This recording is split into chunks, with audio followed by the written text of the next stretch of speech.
इस प्रकार से युद्ध चल ही रहा था कि सूर्यदेव अस्त हो गए तथा प्राणों का संहार करने वाली रात्रि का आगमन हो गया। दोनों पक्ष के योद्धा बड़े भयंकर थे तथा अपनी अपनी विजय चाहते थे। अतः उनके मध्य रात्रि युद्ध होने लगा। दोनों पक्ष के मध्य घनघोर युद्ध मच गया। मारो मारो, काटो काटो शब्दों से समस्त समरभूमि गुंजायमान हो गई और रक्त की नदियां बहने लगीं। घायल होकर कराहते हुए राक्षसों तथा शस्त्रों से क्षत विक्षत हुए वानरों का आर्तनाद बड़ा भयंकर प्रतीत होने लगा। वानरों और राक्षसों का संहार करने वाली वह भयंकर रजनी काल रात्रि के समान समस्त प्राणियों के दुर्लंघ्य हो गई थी।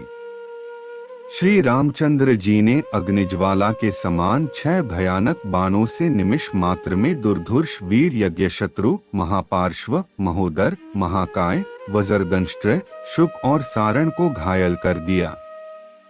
वे 6 राक्षस श्री रामचंद्र जी के बाण समूहों से अपने मर्मस्थान में चोट खाने पर युद्ध छोड़कर भाग गए, इसीलिए उनके प्राण बच गए और उनकी आयु शेष रह गई।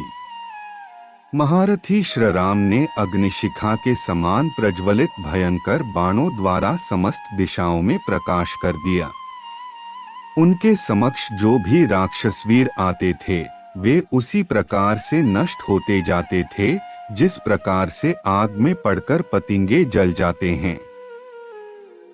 राक्षस सेना की यह दुर्दशा देखकर रावण के पुत्र मेघनाद के तनबदन में आग लग गई। उसने शीघ्र ही नाग बाणों की फांस बनाकर राम लक्ष्मण दोनों को उसमें बांध लिया। नाग फांस में बंधने पर दोनों भाई मूर्छित हो गए। श्री राम के मूर्छित होकर पृथ्वी पर गिरते ही मेघनाद ने हर्षोन्मत्त होकर 10 दिशाओं को गुंजाने वाली गर्जना की।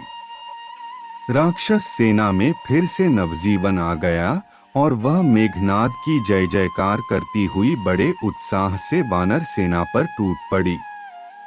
मेघनाद उनके उत्साह को बढ़ाते हुए कह रहा था, जिनके कारण आज शोणित की सरिता बह रही है, वे ही दोनों भाई नागपाश के बंधे पृथ्वी पर मूर्छित पड़े हैं।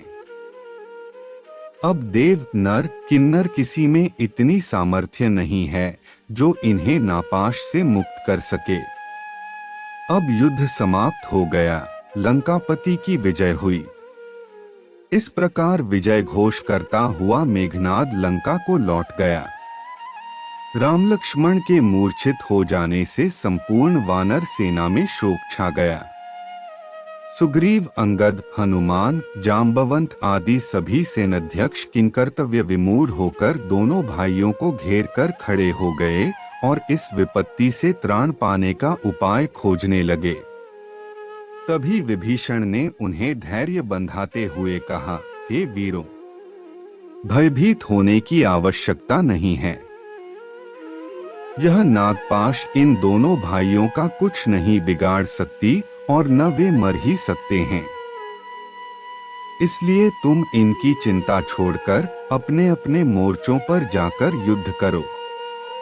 इन दोनों भाइयों को तुम मेरे ऊपर छोड़ दो। उधर जब रावण ने मेघनाद के मुख से राम लक्ष्मण के नागपाश में बंधकर मूर्छित होने का समाचार सुना तो उसके हर्ष का पारावार न रहा। उसने सीता की रक्षा पर नियुक्त राक्षस नारियों को बुलाकर आदेश दिया, तुम लोग सीता को पुष्पक विमान पर चढ़ाकर युद्ध भूमि में ले जाओ और उन्हें ले जाकर राम लक्ष्मण को दिखाओ जो पृथ्वी पर मरे पड़े हैं। रावण की आज्ञा पाते ही राक्षसनियां जानकी को विमान में चढ़ाकर युद्ध भूमि में ले गईं, जहां राम लक्ष्मण मूर्छित अवस्था में पड़े थे। सीता ने देखा राक्षस सेना जय जयनाद कर रही है और वानर सेना शोक में डूबी हुई निराश खड़ी है।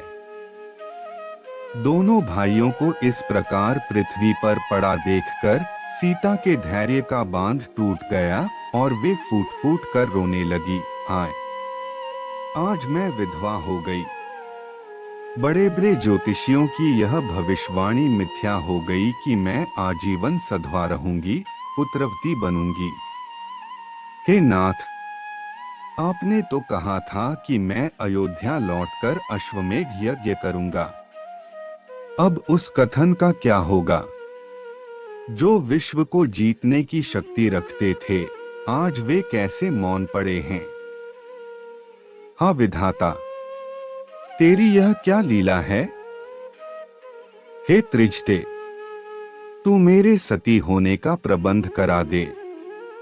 अब मैं इस संसार में अपने प्रिय राम के बिना नहीं रहूंगी। अब मेरा जीना व्यर्थ है।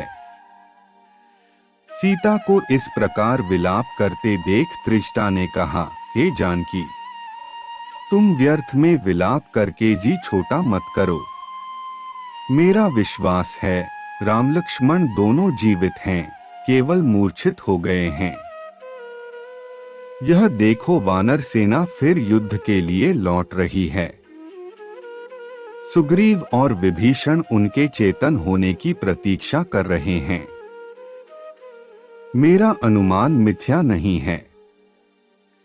वे उठकर फिर युद्ध करेंगे और रावण का वध करके तुम्हें अवश्य ले जाएंगे। तुम धैर्य धारण करो। इस प्रकार सीता को समझा बुझाकर त्रिजटा सीता सहित विमान को पुनः अशोक वाटिका में ले आई। नागपाश में बंधे राम और लक्ष्मण काफी देर तक भूमि पर पड़े रहे। तभी अकस्मात जोर से आंधी चलने लगी, आकाश में घने बादल छा गए। इतने में ही आकाश मार्ग से विंता का पुत्र गरुड़ उड़ता हुआ आया। उसने दोनों भाइयों के पास बैठकर उनके शरीर का स्पर्श किया। गरुड़ के स्पर्श करते ही समस्त नाग भयभीत होकर पृथ्वी में छिप गए। नागों के बंधन से मुक्त होने पर राम और लक्ष्मण ने अपने नेत्र खोले। उनके पीले पड़े हुए मुखमंडल पर नवीन आभा से चमकने लगे। चैतन्य होकर राम ने गरुड़ को धन्यवाद देते हुए कहा, हे वेंकटेश, तुम्हारे अनुग्रह से हम दोनों भाई इस बंधन से मुक्त हुए हैं। हम तुम्हारा कैसे आभार प्रदर्शन कर लगते हैं? राम की यह विनम्र वाणी सुनकर गरुड़ ने उत्तर दिया, हे राघव, मैं तुम्हारा मित्र हूँ। वन में विचरण करते हुए मैंने सुना था कि मेघनाद ने तुम्हें इस नागपाश में बांध लिया है, जिसे देवता, राक्षस, यक्ष, गंधर्व कोई भी नहीं खोल सकते। इसलिए मैं मित्र धर्म के नाते यहाँ आ पहुँचा और मैंने तुम्हें नागपाश से मुक्त करा दिया। भविष्य में अधिक सतर्क रहकर युद्ध करना, क्योंकि ये राक्षस बड़े कपटी तथा मायावी हैं। इतना कहकर गरुड़ ने उनसे विदा ली। राम और लक्ष्मण को पूर्णतया स्वस्थ पाकर वानर सेना के आनंद का पारावार न रहा। वे रघुवीर की जय जयकार